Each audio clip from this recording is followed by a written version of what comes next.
Samajwadi party और प्रगतिशील Samajwadi party के बीच गठबंधन तो हो गया है, लेकिन सीटों के बंटवारे को लेकर के पेच फंसा हुआ है और कई जगहों पे अभी विरोध की बातें सामने आई हैं। हमारे साथ प्रगतिशील समाजवादी पार्टी के पार्टी महासचिव हैं अजय त्रिपाठी मुन्ना जी, बात करने के लिए तैयार हैं। सर, गठबंधन हो गया है, लेकिन गठबंधन के बीच अब कई पेच मामले आ रहे हैं। हमने देखा कल की एक सुल्तानपुर के कुछ लोग आए और विरोध कर रहे हैं, कह रहे हैं कि प्रसपा के लोग खुश नहीं हैं।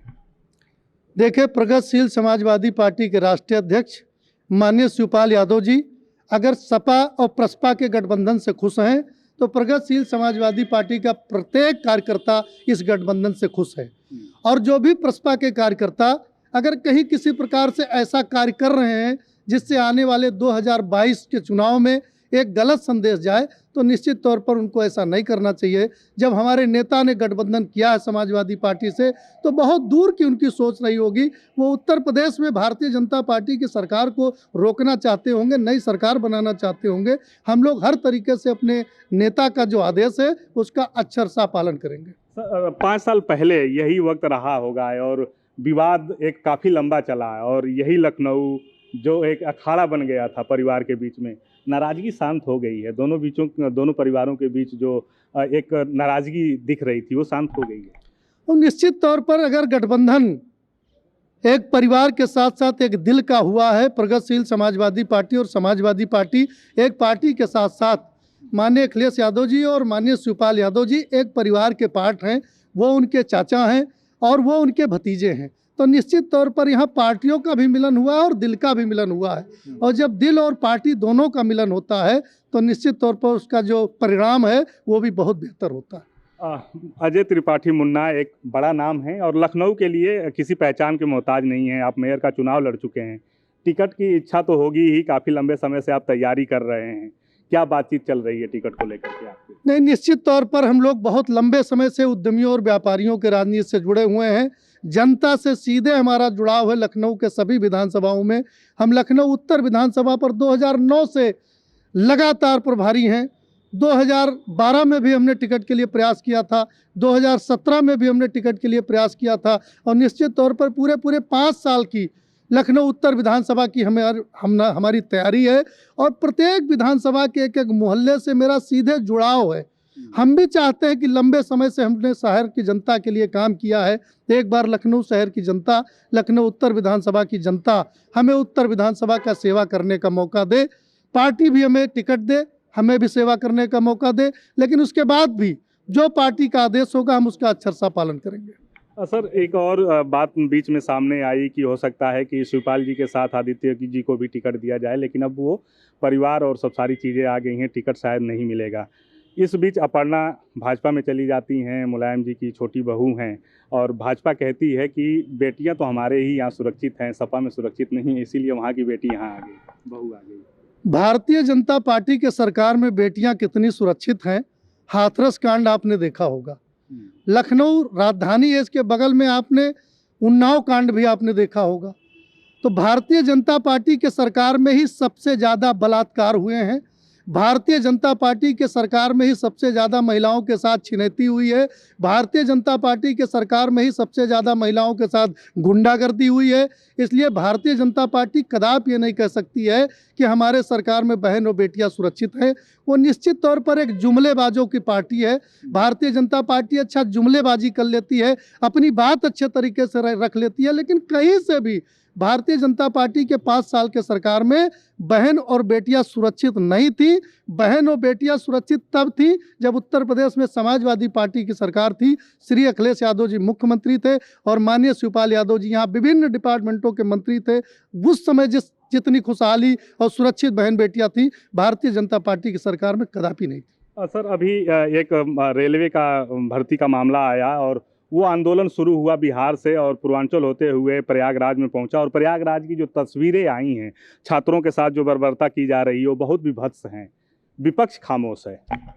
निश्चित तौर पर प्रगतिशील समाजवादी पार्टी के तरफ से हम जितनी भी दंडात्मक कार्रवाई पुलिस प्रशासन और जिला प्रशासन के द्वारा छात्रों के साथ की गई है, चाहे प्रयागराज हो, चाहे बिहार हो या उत्तर प्रदेश के किसी जनपद में हो। हम अपने नेता के तरफ से, अपने तरफ से उसकी निंदा करते हैं और आपके माध्यम से आपको ये भी कहना चाहते हैं उत्तर प्रदेश की जनता से और देश की जनता से, भारतीय जनता पार्टी की सरकार बनने के बाद एक भी कोई ऐसी वैकेंसी नहीं है जिसका पर्चा भारतीय जनता पार्टी ने स्वयं लीक न कराया हो।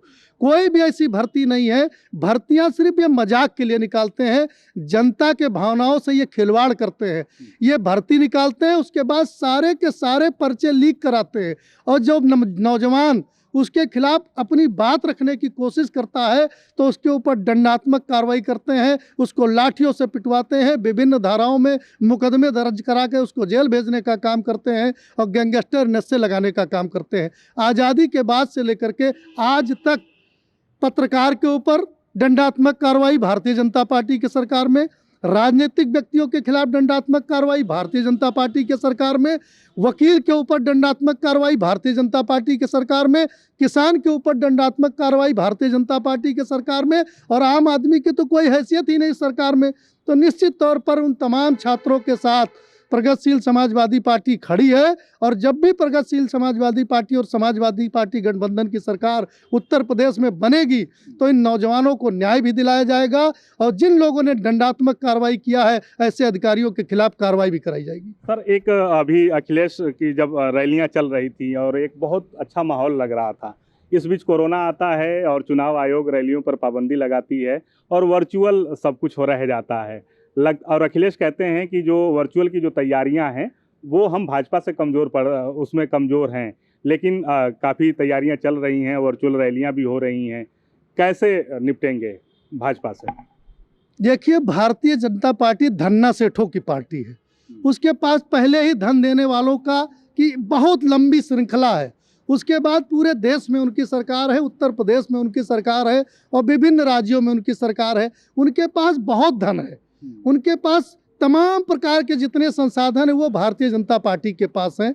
लेकिन उसके बाद भी उत्तर प्रदेश की जनता ने ये मन बना लिया है कि जिस तरीके से 5 साल उन संसाधनों का गलत इस्तेमाल भारतीय जनता पार्टी ने किया है, जनता के शोषण के लिए, नौजवान के उत्पीड़न के लिए, किसानों को उसने मरने के लिए सड़क पर छोड़ दिया, तो उत्तर प्रदेश के किसान, नौजवान, उद्यमी, व्यापारी, अगड़ा पिछड़ा, दलित सभी तैयार हैं कि आने वाले समय में हम भारतीय जनता पार्टी की सरकार को उत्तर प्रदेश में आने से रोकेंगे और एक नई सरकार सपा प्रसपा गठबंधन की बनाएंगे जिससे तमाम लोगों को रोजगार मिल सके, व्यापार मिल सके और संसाधन ये चाहे जितना रख ले। आज ये कानून की और चुनाव आयोग की भी धज्जियां उड़ाने का काम करते हैं। एक तरफ जहाँ चुनाव आयोग पहले 5 लोगों को परमिशन देता है, फिर चुनाव आयोग 10 लोगों को परमिशन देता है। जब विपक्ष के लोग 5 लोग और 10 लोग प्रचार करने जाते हैं, उनके खिलाफ मुकदमे दर्ज किए जा रहे हैं। और भारतीय जनता पार्टी के नेता उसी शामली में, उसी मुजफ्फरनगर में और मेरठ में जब सैकड़ों के संख्या में सड़क पर उतर के वोट मांगते हैं, चाहे राष्ट्रीय अध्यक्ष भारतीय जनता पार्टी हो, चाहे गृह मंत्री जी हो, चाहे रक्षा मंत्री जी हो, चाहे मुख्यमंत्री जी हो, चाहे प्रदेश अध्यक्ष जी हो, हजारों लोगों को लेकर के जब ये संपर्क कर रहे हैं, वोट मांग रहे हैं, एक भी मुकदमा कहीं चुनाव आयोग इनके खिलाफ नहीं कराने का काम करता है। तो हमारी तो आपके चैनल के माध्यम से ये मांग है कि अगर 10 लोगों का परमिशन विपक्ष के लिए है तो 10 लोगों का परमिशन सत्ताधारी दल के लिए भी होना चाहिए। मुकदमे अगर विपक्ष के खिलाफ भाजपा चुनाव आयोग दर्ज करा रहा है तो जो सरकार में बैठे हुए लोग हैं उनके खिलाफ भी मुकदमे होने चाहिए। ये मांग है हमारी आपके माध्यम से। सर, आज पश्चिमी यूपी में पहला चरण का मतदान है और भारतीय जनता पार्टी की तैयारियों का आलम यह है कि आज मुख्यमंत्री वहाँ पे हैं, राजनाथ सिंह जी वहाँ पे हैं, स्वतंत्र देव वहाँ पे हैं, वहाँ पे जो है कि अमित शाह हैं, लेकिन समाजवादी पार्टी के नेता लखनऊ नहीं छोड़ पा रहे हैं लग रहा है। अभी ये भी आप देख लें कि एक तरफ जहां भारतीय जनता पार्टी कह रही कि हमने 5 साल जनता के लिए काम किया है, हमने सड़कें बनवाई हैं, हमने रोजगार दिया है, हमने अस्पताल खुलवाए हैं और विभिन्न प्रकार से जनता के हित में 5 साल भारतीय जनता पार्टी ने काम किया है। तो जब इतना काम किया है तो उनको सैकड़ों अपने नेताओं को उस पश्चिमी उत्तर प्रदेश में उतारने की जरूरत क्या पड़ गई? सीधे गृह मंत्री को जाति, धर्म और मजहब पर अपनी बात रखने की जरूरत क्या पड़ गई? अगर उन्होंने काम किया होता तो निश्चित तौर पर वो गली गली वोट मांगने के लिए न जाते। विकास का कोई काम उन्होंने किया नहीं है, सिर्फ जाति, धर्म, मजहब, हिंदू, मुसलमान, सिर्फ इस पर पूरी राजनीति की है। इसलिए वो चाहे जितने जगह चले जाएं, चाहे जितनी गलियों में चले जाएं, चाहे जितने जात और धर्म और मजहब की बात कर लें, इस बार सरकार को नहीं आने देगी उत्तर प्रदेश की जनता, भारतीय जनता पार्टी की सरकार को। निश्चित तौर पर सरकार समाजवादी और प्रसपा गठबंधन की ही बनेगी। अंतिम सवाल है सर, मुद्दों की अगर बात करें तो पुरानी पेंशन की बहाली का मुद्दा हो, रोजगार का मुद्दा हो, समाजवादी पार्टी लगातार विकास के और रोजगार की बातें कर रही है और इसको पालन कराना कितना चुनौतीपूर्ण होगा, क्योंकि एक समय राजकोषीय घाटा बहुत ज़्यादा है, कोरोना की चुनौतियां सामने हैं। इन सारी चुनौतियों के बीच कितना आसान होगा अपने वादों को पूरा कर पाना? नहीं, देखिए, भारतीय जनता पार्टी की सरकार ने तो कोई वादे क्यों नहीं पूरी किए हो तो भारतीय जनता पार्टी की सरकार समझ सकती है। आप जब समाजवादी पार्टी की सरकार थी उस पर एक बार नज़र डालें तो बहुत से लोगों को रोजगार भी मिला था और बहुत से नए नए उद्योग भी यहाँ पर आए थे। IT सिटी इतना बड़ा डेवलपमेंट समाजवादी पार्टी के सरकार का है। लोहिया अस्पताल का विस्तार हुआ, समाजवादी पार्टी की सरकार है। ट्रामा सेंटर का विस्तार हुआ, समाजवादी पार्टी की सरकार है। IT सेक्टर में HCL जैसी कंपनी यहाँ पर आई, सैकड़ों लोगों को, हजारों लोगों को रोजगार मिला, ये समाजवादी पार्टी के सरकार में हुआ। भारतीय जनता पार्टी तो इतने इन्वेस्टर मीट कराने के बाद, जहाँ देश के प्रधानमंत्री इन्वेस्टर मीट में आए, देश के गृह मंत्री इन्वेस्टर मीट में आए, उसके बाद भी वो धरातल पर एक भी उद्योग और व्यापार उत्तर प्रदेश में 5 साल में वो नहीं ला पाए। और जब समाजवादी पार्टी की सरकार बनेगी, हम लोग भी इंडस्ट्री और व्यापारियों के नेता हैं, रोजगार कैसे मिलता है? जब नए उद्योग धंधे उत्तर प्रदेश में आते हैं तो तमाम लोगों को रोजगार मिलता है। सरकारी डिपार्टमेंट में जो खाली पड़े हुए पद हैं, जब उस पर वैकेंसी निकाली जाती है, उसकी भर्तियां होती हैं तो नौजवान को रोजगार मिलता है। भारतीय जनता पार्टी की सरकार ने नौकरी कोई निकाली नहीं और जो निकाला वो सारे के सारे पेपर लीक कराए। उद्योग 2-2 बार इन्वेस्टर मीट के बाद भी ना देश का कोई उद्योग यूपी में ला पाए, ना विदेश का कोई उद्योग यूपी में ला पाए, इसलिए ये कोई रोजगार व्यापार नहीं दे पाए।